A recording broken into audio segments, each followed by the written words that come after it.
Today, we're going to be talking about learning how, when, why, or not to waive late fees in self-storage. That's like a really mouthful, right?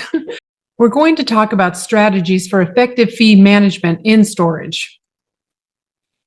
So some of the things that we're going to be talking about is just understanding the self-storage fees, the criteria for waiving fees, evaluating when to waive fees, and sort of the best practices for fee management. So types of fees in self-storage. We have a variety, right?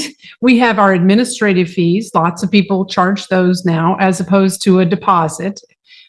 Years and years ago, we used to do a deposit and then it was a hassle to return it. So we went to the admin fees, and it was much better. And it was easier and we didn't have to return it. It was just sort of like a paperwork fee is what we set up fee or paperwork. People are like, sometimes customers get mad about them, but customers, just at least inform them. We do have an administrative fee. And I will say now more often I hear them, being higher than they used to be. So I think that if you've got competitors and yours admin fee is lower, you should mention that in your sales presentation for sure. Also, the monthly rental fees and then the late payment fees. So those are the types of fees that we do have around what we do in self-storage. So let's talk about the standard fee structure. So there could be a tiered pricing that you have, which is sort of based on the unit size and the location. And it really allows for flexibility and to cater to different customers' needs, right? And there's also typically a long-term rental discount that we offer in self-storage. And offering discounts like that for long-term rentals can really attract especially our business customers. They really like that, if they can pay in advance, or people that are, being in Arizona, there's lots of people that visit Arizona during the winter time and they leave during the summer. So they like those long-term discounts that they can get to be able to say, okay, I'll pay for 6 months. Well, and then they don't have to worry that you're going to get rid of their stuff and accidentally they forget to pay. Promotional rates, this can also can help in acquiring new businesses, right? And you can have that increased overall revenue if you use some promotional rates to get them in, and then you tend to get a few more people coming off of the internet with that. If you're telling it and selling it on the phone, these promotional rates might be, for example, Public Storage does a $1 move-in. They do that because people, especially when they're moving, they're stressed with what they're doing, and money is a little tighter because they've got all the moving expenses. So that $1 move-in that first month can be really effective. So the criteria for waiving fees, I think you should have, your company should, you should talk with your owner about it if they don't have one, but you should have some criteria for waiving fees. One of them is customer loyalty and retention. And I think this is where the manager comes in. This is where the managers, instead of just doing it for every customer, reward loyalty. We're looking for rewarding that long-standing customers with fee waives if that can strengthen their loyalty to us and encourage them to continue staying with your business, as opposed to getting mad about all the fees and leaving. And I do really encourage you as managers, if you don't have the ability to waive late fees, try to get that because there are times that it's going to be really important for you to retain the customer.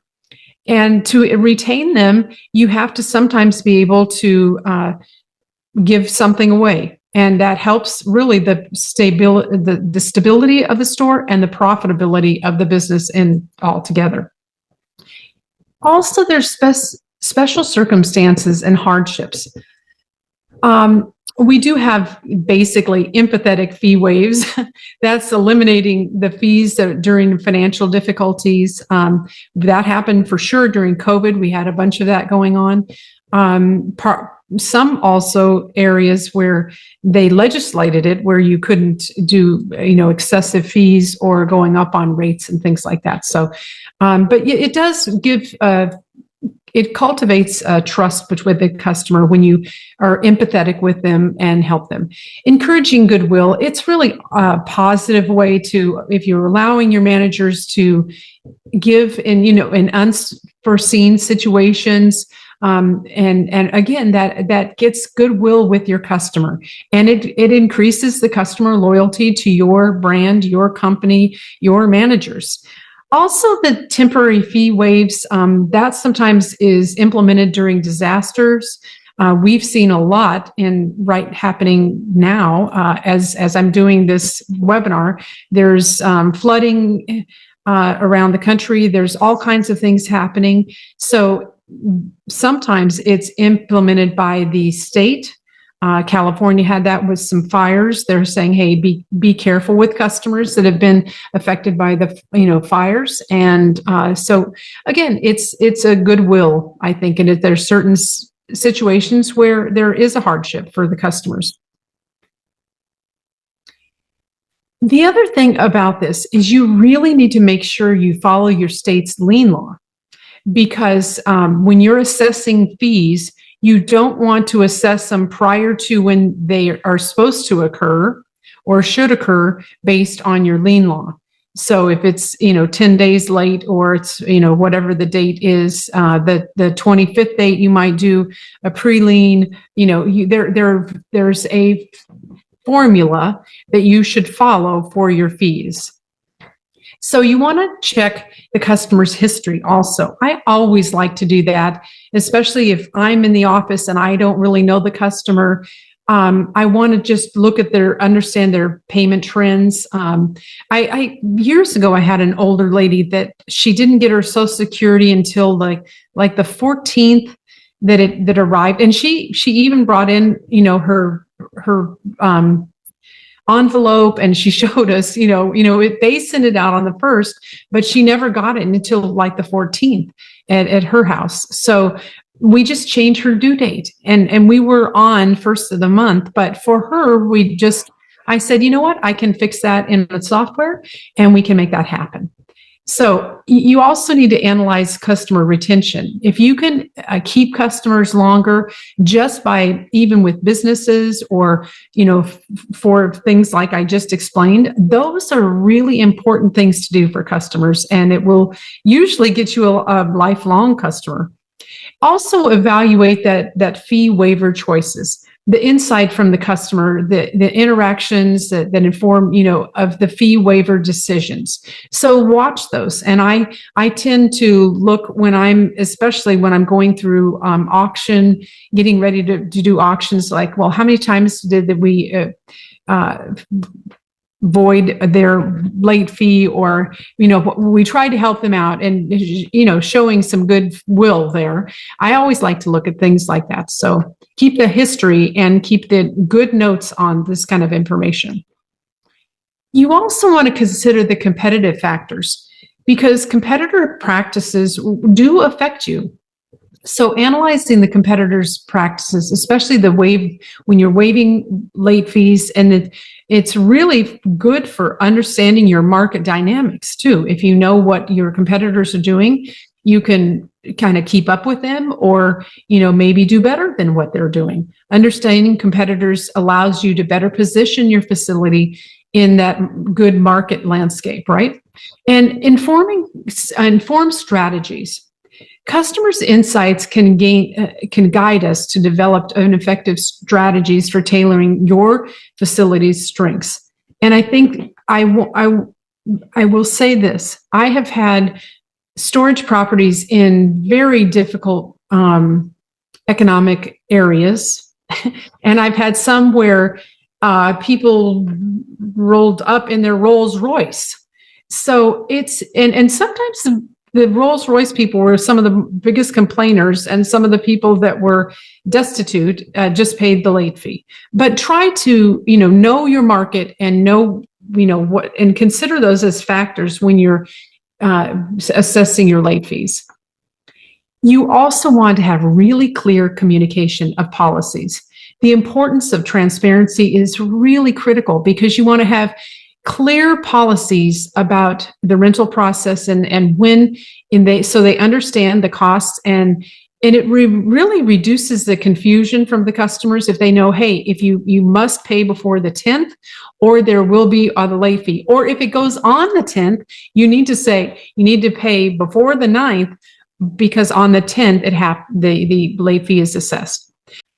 Training the staff on decision making, it's important. The importance of training is it's invaluable, because it enables your staff to make informed decisions when waiving fees and enhancing that customer service experience that they have. Because that most people, when they think, oh boy, I'm going to have to talk to him about this fee. I got this fee and I sent my check in and it should have made it there in time and it didn't. And now I've got this fee on here. So they get all cranked up about it. But you want to teach your managers to handle customers' requests. And if they're well trained, they can respond to the customer and know what they can do. And, also got to work on that, maintaining the company policy. But good training ensures that the staff can really understand what the policies are, and the times in which the managers can say, okay, I am going to not assess this person because of whatever reason. So documenting those fee waives and the reasons, I can't express enough how important this is for record keeping. Because those waivers and because sometimes and this is no joke, I've heard, I read the information in the notes, and it's like, oh, mother died, grandmother died, brother died. And it's like, boy, everyone in their families died. And then there's another brother died again. But it just seems like sometimes if you put the information in there, we'll know if it's them just trying to get over on you or what.